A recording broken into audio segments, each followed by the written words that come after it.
Dear student, मैं हूं Manju Srivastava. Study corner में आपका बहुत बहुत स्वागत है। आज के एकांकी है बहू की विदा।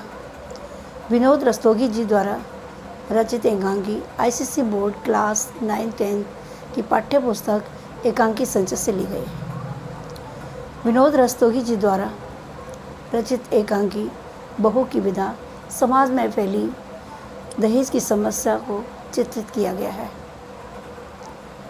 पात्र परिचय। जीवनलाल एक धनी व्यापारी, अवस्था 50 वर्ष। राजेश्वरी जीवनलाल की पत्नी, अवस्था 46 वर्ष। रमेश जीवनलाल का पुत्र, अवस्था 22 वर्ष। कमला रमेश की पत्नी, अवस्था 19 वर्ष। प्रमोद कमला का भाई, अवस्था 23 वर्ष। कमरा आधुनिक ढंग से सजा है। सामने की ओर बाएं कोने में रेडियो और दाएं कोने में पुस्तकों का रैक है। कमरे के बीच में सोफ़ा सेट है। छोटी गोल मेज पर सुंदर फूलदान रखा है। कमरे में 2 द्वार हैं। सामने वाला द्वार अंदर जाने के लिए है और बाईं ओर का द्वार बाहर बरामदे में खुलता है। दोनों पर पर्दे पड़े हैं। दाईं ओर खिड़की है जो खुली हुई है। पर्दा उठने पर जीवनलाल खिड़की के समीप खड़े हुए दिखाई पड़ते हैं। वे बाहर की ओर देख रहे हैं। आंखों पर चश्मा है। भरे हुए चेहरे पर बड़ी बड़ी मूंछें हैं। सिर गंजा है। धोती कुर्ता पहने हैं। मुख पर गंभीरता और समृद्धि के चिन्ह हैं। मतलब एक संपन्न परिवार के दिखाई दे रहे हैं। उनसे कुछ दूर हटकर ही विनोद विनम्र भाव से खड़ा है। वह पैंट और बुशर्ट पहने हैं। चेहरे पर निराशा के भाव हैं।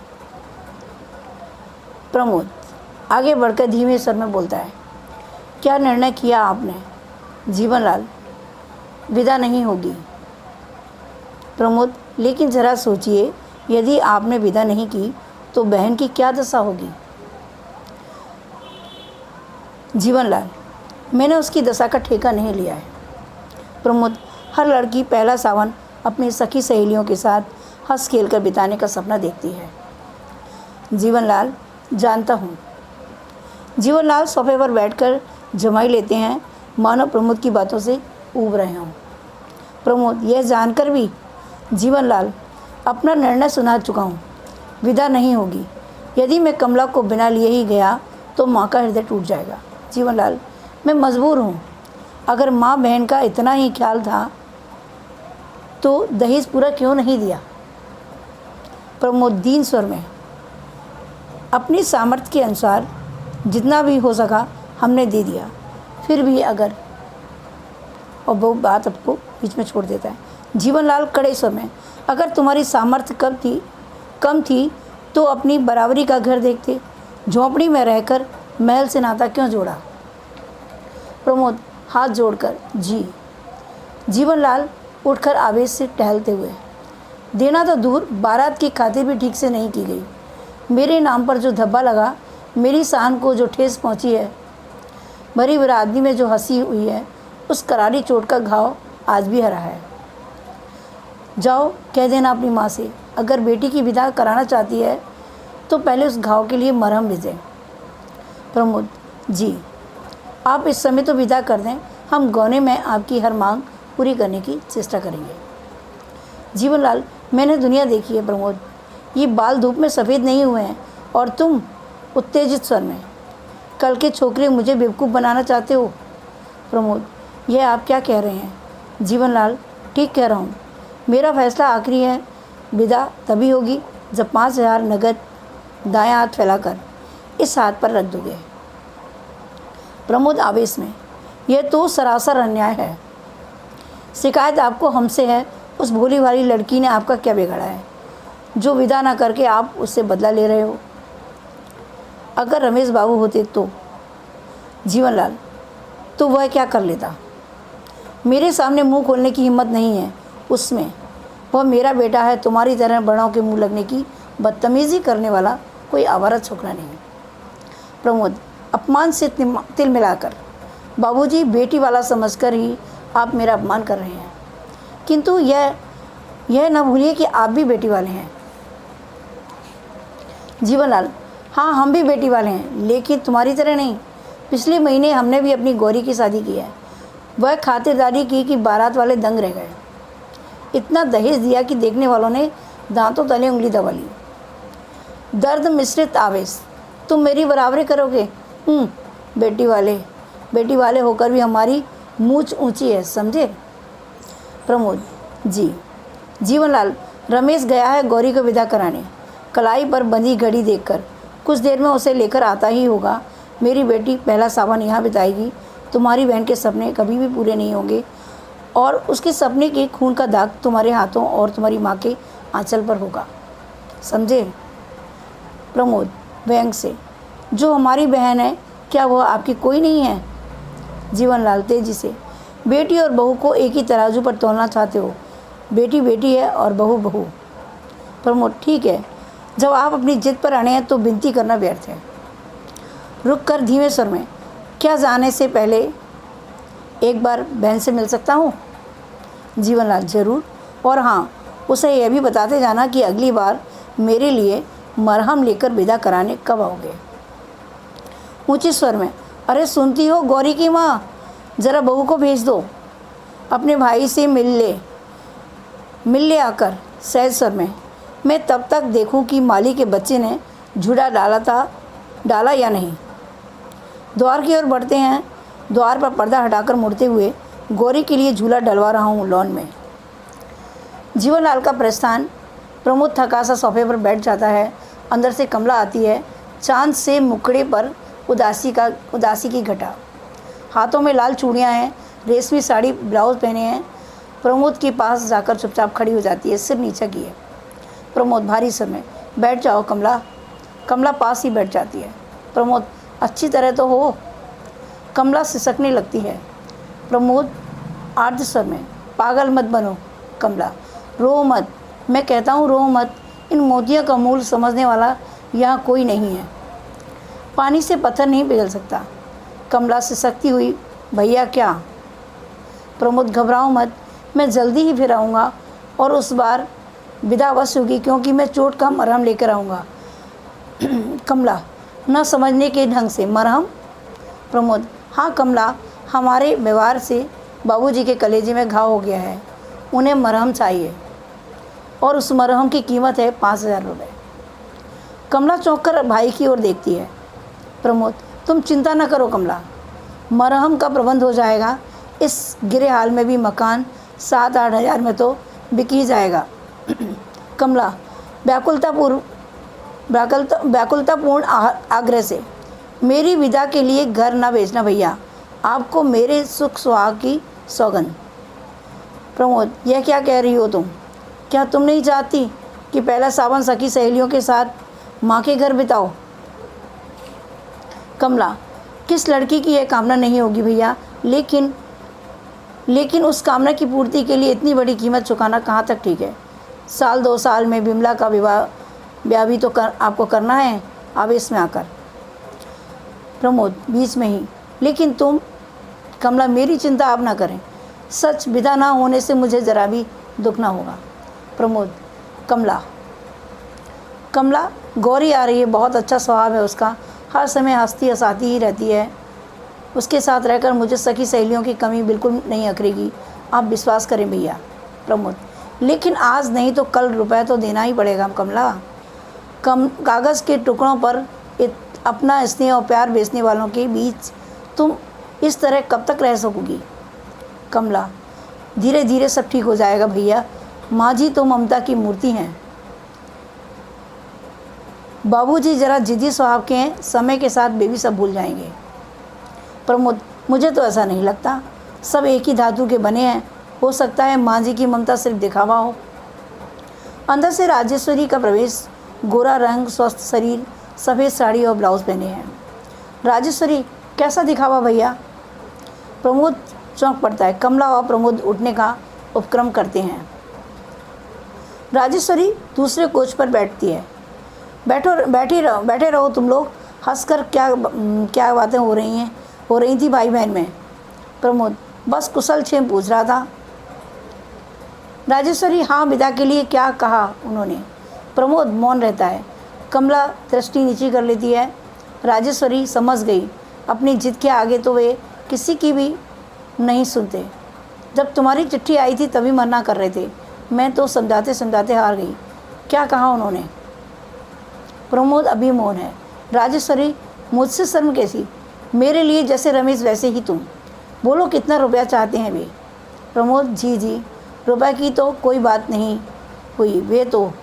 राजेश्वरी बीच में ही, माँ से झूठ बोलते हो, मैं उन्हें अच्छी तरह जानती हूँ। इंसान से ज़्यादा प्यारा उन्हें पैसा है। प्रमोद जी आप? राजेश्वरी प्रमोद की ओर गूढ़ दृष्टि से देखती हुई, मतलब गहरी दृष्टि से देखती हुई, बोलो कितना रुपया लेकर वे विदा करने को तैयार हैं? चुप क्यों हो, बताओ? प्रमोद धीमे और उदास स्वर में, 5,000। राजेश्वरी, बस मैं देती हूँ तुम्हें रुपए। उनके मुंह पर मार कर कहना कि यह लो कागज़ के रंग बिरंगे टुकड़े, जिन्हें तुम आदमी से ज़्यादा प्यार करते हो। उठकर सामने वाले द्वार की ओर बढ़ती हुई, मैं अभी लाती हूँ। प्रमोद, उठकर ठहरिए माँ जी। राजेश्वरी रुक जाती है और मुड़कर प्रमोद की ओर देखती है। प्रमोद, मुझे रुपए नहीं चाहिए, मैं बिना विदा कराए ही जा रहा हूँ। कमला उसी तरह मूर्तिवत बैठी है। राजेश्वरी लौटती हुई, यह क्या कह रहे हो बेटा? मेरे रहते विदा ना हो, यह कभी नहीं हो सकता। मैं माँ हूँ, माँ के दिल को समझती हूँ। भारी सुर में, जिस तरह उतावली होकर मैं गौरी की राह देख रही हूँ, उसी तरह तुम्हारी माँ भी कमला की राह देख रही होगी। नहीं, विदा जरूर होगी, तुम अकेले नहीं जाओगे। कमर से चाबियों का गुच्छा निकालकर कमला की ओर बढ़ाती हुई, जा बेटी, तिजोरी से रुपए निकाला। कमला गुच्छा लेने के लिए हाथ आगे नहीं बढ़ाती। प्रमोद खिड़की की ओर मंद गति से बढ़ता है। राजेश्वरी, जाती क्यों नहीं? गुच्छा कमला के हाथ में थमाती हुई, जल्दी कर। कमला उठकर माँ जी कहती है और फिर सिसकने लगती है। राजेश्वरी मेरी बेटी कहकर उसे हृदय से लगा लेती है। प्रमोद खिड़की से बाहर की ओर देखने लगता है। जीवनलाल बाहर से, अरे सुनती हो, गौरी के आने का समय हो गया और तुमने स्वागत की कोई तैयारी नहीं की। राजेश्वरी कमला से, जा बेटी तू अंदर जा। कमला अंदर जाती है। प्रमोद मुड़कर बाहर वाले द्वार की ओर देखता है, जिधर से जीवनलाल आते हैं। जीवनलाल, अरे तुम यहाँ खड़ी हो, जाकर तैयारी करो स्वागत की। ज़रा यह भी तो देख लेना कि नाक वाले अपनी बेटी का स्वागत कैसे करती हैं। राजेश्वरी चिढ़कर, गालियों के अलावा कभी सीधी बात कहाँ निकलती है मुँह से? जब देखो तब बेढंगी बातें। जीवनलाल, यह लो, इसमें कौन सी गाली दे दी मैंने? राजेश्वरी, तुम समझते हो कि दुनिया में एक तुम ही नाक वाले और सब नकटे हैं? जीवनलाल, तुम्हें तो मेरी हर बात में बुराई ही दिखाई देती है। प्रमोद, तुम ही बताओ, मैंने कोई बुरी बात कही है? प्रमोद धीरे धीरे आगे बढ़ता हुआ, ठीक ही कहा है आपने। आज के युग में पैसा ही नाक और मूँछ है। जिसके पास पैसा नहीं वो नाक मूँछ होते हुए भी नकटा है, मूँछ कटा है। नेपथ्य से हॉर्न का स्वर। राजेश्वरी प्रसन्न स्वर में, आ गई मेरी गौरी। राजेश्वरी से, अरे खड़ी खड़ी मेरा मुंह क्या देख रही हो? अंदर से मिठाई का थाल लाओ। राजेश्वरी इसी प्रकार खड़ी रहती है। उसकी दृष्टि बाहर वाले द्वार की ओर है। प्रमोद भी उसी की ओर देख रहा है। अंदर वाले द्वार के पर्दे की ओर में कमला खड़ी हुई है। बाहर से उसका हाथ दिखाई पड़ रहा है। जीवनलाल बड़े उत्साह से द्वार की ओर बढ़ते हैं। तभी बाहर से रमेश आता है। एक हरे बदन का सुंदर नवयुवक है। वह पैंट और कमीज़ पहने हैं, हाथ में बरसाती कोट है, चेहरे पर उदासी के भाव हैं। बरसाती कोट कोच पर रखकर चुपचाप खड़ा हो जाता है। जीवनलाल बाहर वाले द्वार का पर्दा हटाकर बाहर झांकने के बाद घबराए उस स्वर में, गौरी कहाँ है? रमेश धीरे स्वर में, वह नहीं आई। जीवनलाल, नहीं आई? क्यों, तबीयत तो ठीक है उसकी? रमेश, जी हाँ। जीवनलाल, फिर? रमेश, उन्होंने विदा नहीं की। राजेश्वरी हतप्रभ सी कोच पर बैठ जाती है। कमला के हाथ में कंपन होता है, जिससे पर्दा भी हिल जाता है। प्रमोद बड़े ध्यान से जीवनलाल की ओर देख रहा है। जीवनलाल जैसे किसी ने छाती पर गुस्सा मार दिया हो, विदा नहीं की? क्यों नहीं की विदा?